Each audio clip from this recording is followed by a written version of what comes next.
while, as I said, you will have to review the appointment letters, etc., your Industrial Employment Standing Orders Act. Why I am referring to Industrial Employment Standing Orders Act is because Government of Haryana has made the Industrial Employment Standing Orders Act applicable to shops and commercial establishments which are operating in Haryana.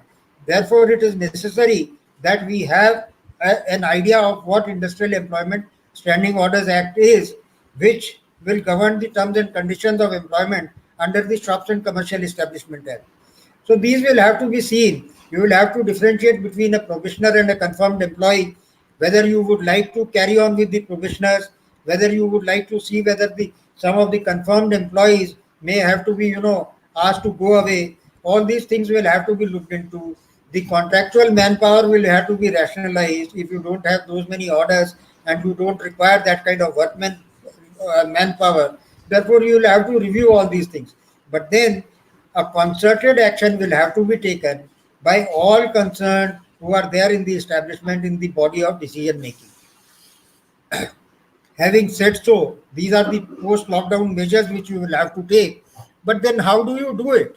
Basically, you will have to understand the provisions which are given under the Industrial Disputes Act and what are the provisions which are given in the Industrial Employment Standing Orders Act, and how much power is given to you by the appointment letters which you have issued to the employees who are working in your organization.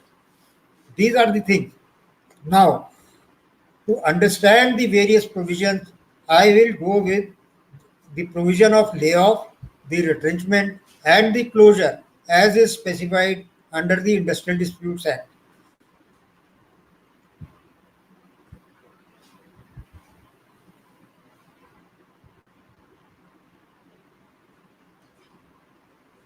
Now, let us understand Industrial Disputes Act 1947 has been there for a long period of time, and it basically defines what is an industry, who is a workman, who is not included in the definition of workman, how you can effect layoff, how you can effect retrenchment, or how you can effect closure.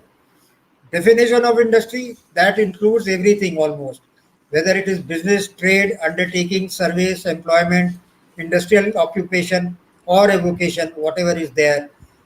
Who is a workman? Workman is any person who is employed in any industry. Mark my words now, please. In any industry to do any manual, unskilled, skilled, technical, operational, clerical, or supervisory work for hire or reward. Please, please give attention to the word supervisory in the definition of workman, because this will become a most contentious matter when you are going to lay off the people or you are going to take action against the employees who are working in your establishment post the lockdown period. But who are not included in the definition of workmen? They are the people who are working in managerial or administrative capacity, or those people are not covered who are supervisors. They are drawing 10,000 rupees per month and are also performing duties of managerial or administrative nature. Otherwise, they will also fall in the category of workmen. As I said, mark my word there, they will also fall in the category of workmen and they will be treated as such. And so all the provisions which are otherwise applicable to workmen, they will also apply to the supervisory cadre people also. For the benefit of the people who are there, because as I said, post lockdown you will have to undertake many of the actions which are required. One of them would be layoff, and layoff, when it is done, on account of various reasons, primarily on the grounds of shortage of coal, power of raw materials, accumulation of stocks, breakdown of machinery, natural calamity, or for any other connected reason. Now, for any other connected reason should have a kind of similarity between the other four reasons which have been given. I repeat, shortage of coal, power of raw materials, accumulation of stocks, breakdown of machinery, natural calamity. These are the four major reasons which have been given. And for the benefit of the participants who are there, the pandemic COVID-19 by a circular of 19th February 2020, the Ministry of Finance has already classified this pandemic as a natural calamity, and therefore it will qualify as a ground for laying off the people from their organization. Now, when do we effect layoff? Layoff, as we are saying that this is a measure which we are going to take in various establishments for the purpose of rationalizing the manpower. Now, layoff is done in a continuous business. It is only a temporary stoppage, and wherever the permission to lay off is to be availed from the government authorities, then in that case, where the permission is obtained and permission is granted by the statutory authorities, then within a reasonable period of time, you have to lay off those people for whom you had gone for the permission part. In the case of layoff, the establishment continues. I repeat, the establishment continues, the business continues. Only the eventuality that takes place is that you ask some of the people not to come on duty for the period when they have been laid off, for which they will be paid 50% of the wages in terms of the Industrial Disputes Act and in terms of the Industrial Employment Standing Orders Act.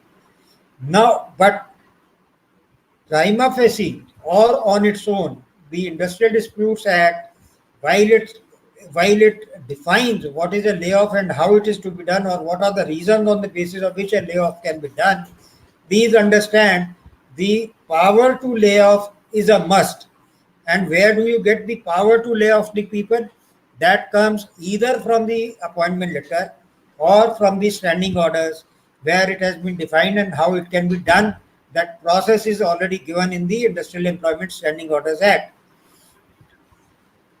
To this, I would add, if the to any organization, Industrial Employment Standing Orders Act and the Industrial Disputes Act is not applicable, in those cases, if the power to lay off is not given in your appointment letter, then even though you may lay off the people, in that eventuality you will have to pay 100% of wages, not 50% of the wages, because your appointment letter did not have the power to lay off the people in times of need.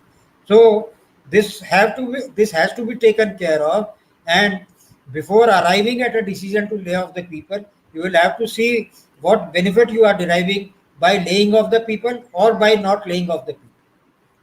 So this has to be understood clearly. Now, where do we require the permission to lay off the people? Where less than 50 people are there, then in that case, you will not require the permission from any government authority to lay off the people. But where the people are more than 50, less than 100, that will be governed by the Industrial Employment Standing Orders Act, because, that will be guided by Chapter 5A of Industrial Disputes Act, because there in that case, Chapter 5A becomes applicable. And there it says that if you have more than 50 people, but less than 100 people, there you can lay off the people, provided you pay them 50% of the wages. In cases where you are employing more than 100 workmen, in that case, under the provisions of Industrial Disputes Act, you will have to follow the provisions of Chapter 5B, and there you will have to seek the permission from the statutory authorities who are prescribed under the Industrial Disputes Act, that is the Labour Office, which is given whether of state or center, that as the case may be applicable. The other possibility or the other thing which you can do is retrench the people. When do you retrench the people? Retrenchment takes place when surplus labor is there. Though, of course, the judgments have been there for any reason whatsoever, when you are retrenching the people, it is taken as retrenchment. But then we have to understand that retrenchment is when you have surplus labor. You don't have that kind of work available with you, and you want to retrench the people. So if you are retrenching the people, you will not only have to pay the retrenchment compensation under Chapter 5B, you will also have to seek permission from the labor authorities for retrenching the people. And in that case, for example, let's say first you lay off the people and then you retrench the people. In that case, what can happen is, after 45 days of layoff, if you are going to retrench the people, the amount of compensation which you have paid as layoff compensation, that can be adjusted against the retrenchment compensation, and therefore thereafter you can retrench the people. But there may be certain cases where you have to finally close down the establishment, and there also chapter 5b comes into picture, and you will have to seek the permission of the labor authorities to close down the establishment where you are employing more than 100 workmen. Less than that, you may close down, you will have to give the notice, you will have to do all other things which are given under your Industrial Employment Standing Orders Act, or you will have to follow the provisions of the appointment letters issued to the respective workman or the employee who is working in your establishment. So these are the provisions of the Industrial Disputes Act which you will have to take care of post lockdown, when you are going to think in terms of laying off, retrenching the people, or closing down the establishment as such. Possibly, this is a painful exercise. What we are trying to do, or what we are trying to suggest, is a painful exercise. But then lockdown has been painful not only for the employees but also for the employers, as well as the government, as well as the regulatory authorities, who are trying their best to see that the things come to normal and not much of difficulty is posed not only to the employers as well as to the employees. So this is how it is. But then I go back to it. The the lockdown period of 29th the lockdown period which otherwise commenced from 25th of March, that has been extended on 14th of April for a period of 19 days, from 15th April to 19th 3rd of May. Now, even when the circulars have been issued by Ministry of Home Affairs on 14th of April and 15th of April, please understand that they have tried to give a consolidated guideline from the period of 24th of March onwards, and they have been issuing various circulars which say what are the terms and conditions that shall prevail under the period of lockdown. Though the circular of 29th of March 2020, why I am referring to circular of 29th March 2020 is that circular alone said that for the period of lockdown you will have to pay the wages even if the establishment is not working. Now, when the consolidated guidelines have been brought into picture, the circular of 29th March, of course, has not been referred to in that circular, but then the guidelines which have been prescribed on 14th of April and 15th of April by the Ministry of Home Affairs, that says all the guidelines that have been issued for the purpose of lockdown shall continue, and therefore we presume, I am using the word, that the direction which was given as regards the payment of wages, as regards the provision of accommodation for the migrant labor, as regards the landlords being asked not to ask the tenants to vacate the premises and the students to vacate the premises, that shall continue for the period of lockdown. But then this is a contentious matter, because even the guidelines that have been issued under Disaster Management Act, under Section 71, the provision has been made that the people who are adversely affected, or those who feel that the guidelines which have been issued by the government are beyond law, they will have to approach the concerned High Court or the Supreme Court for getting the redressal.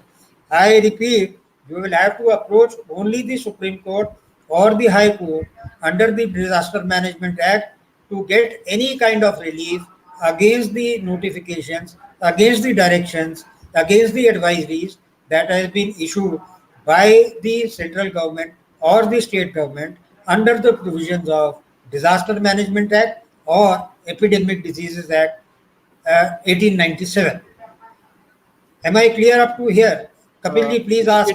Kedia, yeah. Mr. Kedia, in this, I would like to enlighten our fellow members that Haji. on 14th of April, there is a special leave petition filed by Nagrika Exports Limited. We have the copy with us, so we can share with our members. It is disputing the orders issued by Ministry of Home Affairs on 29th March, and subsequent you can say announcements by the government for the payment of wages. So it is a leave petition which has been filed very recently. So we will definitely update our fellow members on the hearings and what the take of the Supreme Court on the same. Because as per the Disaster Management Act, under Section 71, there is a provision which says that anybody who is aggrieved with the order of any authority under the act or under any other act, they can go to the Supreme Court for the relief. So I believe under this act only, under this section only, they have filed the petition. So we will update Yes. the members as and when the hearing occurs. Thank you. Correct.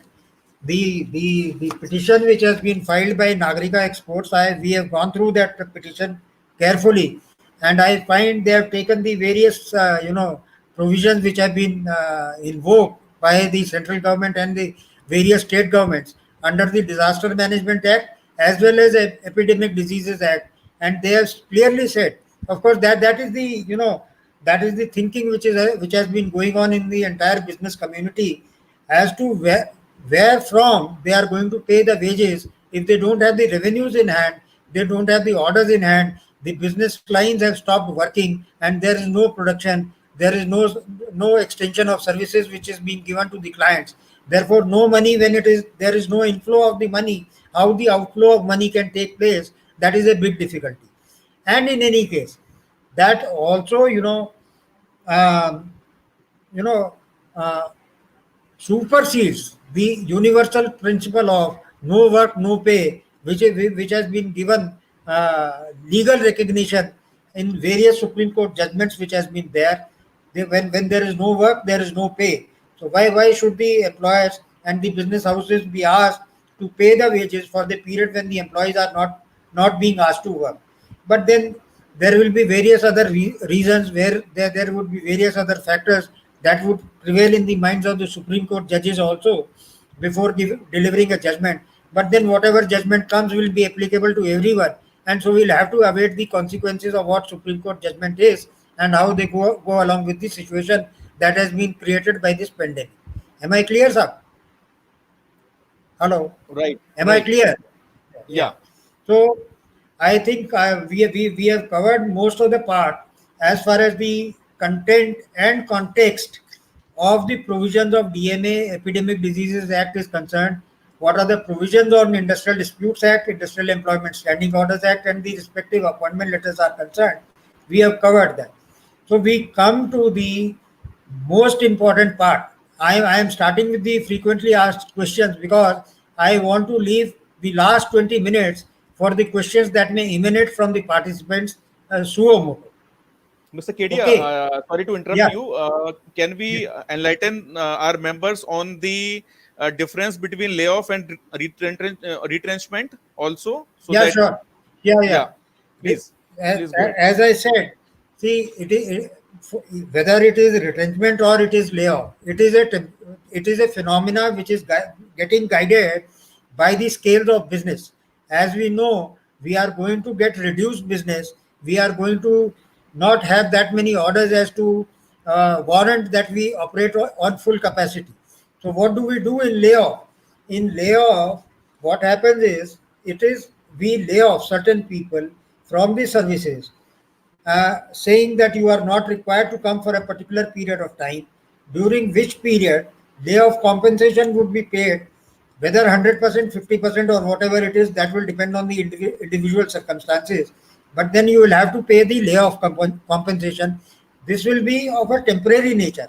Layoff cannot continue for a long period of time. After all the owners of the businesses, they only feel that this is a temporary phenomena, and therefore the business will limp back to its original form, and there you will require the employees to come back and perform their duties. In the case of retrenchment, what happens is you don't find that the business is going to come back to a normal very soon. And in that eventuality, you feel that it will be for a longer period of time in comparison to layoff, and you don't require those workmen. They are surplus in nature.